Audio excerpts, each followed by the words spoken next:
to the increased number of reported cases of torture in Nigeria. The Australian High Commission said there is need for adequate facilities, provisions and mechanisms for investigation, regular monitoring of detention facilities, effective oversight and speedy justice delivery, adding that the Nigerian government and its justice system does not condone the act of torture. The Australian High Commissioner, Ms. Leanne Justin, disclosed this yesterday in Abuja, and Malik Idoro has more. At the opening session of the capacity building for the members of the National Committee Against Torture, the Australian High Commissioner, Ms. Leanne Justin, noted that relevant stakeholders are putting in mechanisms to address the issues of torture. To hear and prosecute proven cases of torture.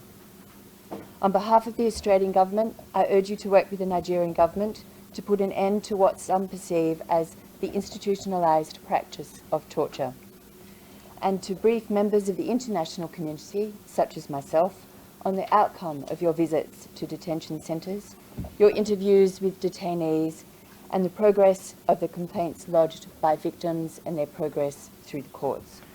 Who are brutalized, victims whose lives are permanently disrupted, permanently changed as a result of excessive use of force and flagrant, human rights abuses by security agencies. And now, in this particular case, yesterday the ECOWAS court held that the Nigerian government had violated the African Charter on Human and People's Rights, which is signed up to protect, which prohibits torture, and awarded 60 million naira damages in support of the victim. Also speaking, Country Director, Advocate Sans Frontières France, Angela Owandu Uzoma Iwuchukwu, called for implementation of the Anti-Torture Act, adding that adequate punishment will be recommended as disciplinary measures for perpetrators in no time. Implementation of that act, that will go a long way in not only preventing torture, but also holding perpetrators to account.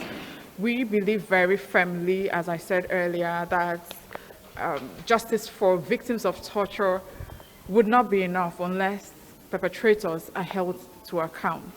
And even more important is to put in place measures to prevent, in the first place, in a proactive measure, the commission of torture by security agencies. And one of the ways to do this is to send a very clear signal that there are consequences for the commission of torture.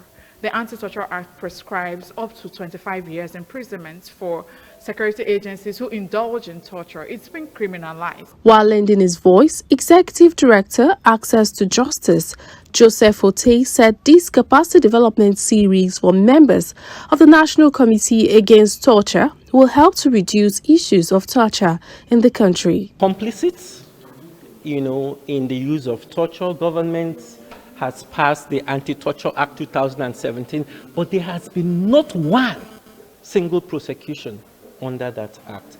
So government, to a far extent, has been an enabler of the use of torture. But we have hardly pushed the needle after those formal acts of ratification.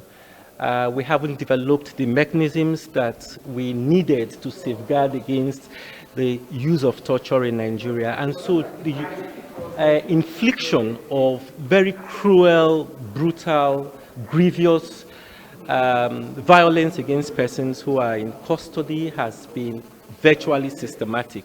Nigerian law provides for the right to life and the dignity of the human person. It remains inadequate in guaranteeing effective redress to victims of torture and accountability of the perpetrators.